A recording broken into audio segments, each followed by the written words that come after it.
大家好，歡迎嚟到我嘅 channel。咁我係肥仔輝。咁今日同大家講黃大仙靈籤第19籤。19籤咧係一支中吉籤嚟嘅，講緊係咩咧？就係伏羲畫八卦。咁四句籤文就係咁講嘅：乾卦3年號太陽，潛龍勿用第1章，其中爻象能參透，八福並進大吉昌。咁佢係講邊個咧？講係講伏羲啊。伏羲咧其實姓鳳嘅，應該姓風嘅。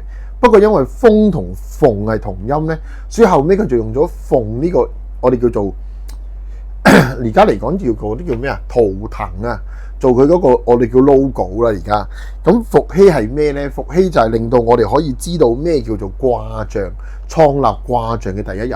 換句話說，即係中國易學嘅第一日。佢話俾我哋聽，原來呢個世界咧係有八卦嘅，咁包括咗我哋而家用緊嘅先天八卦啦，或者後天八卦。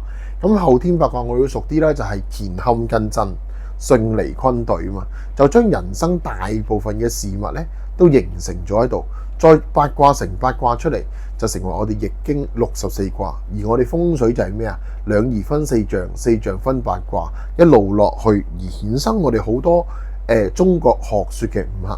所以伏羲咧係我哋中國我哋叫文化嘅一個源遠流長嘅始祖啦。當然呢個係一個傳說嚟㗎，究竟有冇伏羲呢個人，其實我哋都唔知。但係呢個文化就的而且確喺中國流傳咗咁多年。咁你話呢支係中吉籤嚟嘅，好老實講，呢支絕對唔似係支中吉籤啊。點解？佢比喻為一個古人就係伏羲。伏羲係始創人嚟嘅。係好叻、好叻、好叻嘅一個人。如果唔係八卦，唔會研究到我哋今日都研究唔透啦。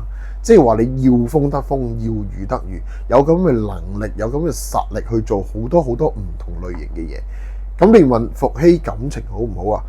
一個伏羲，一個女媧，據說係夫婦嚟噶嘛。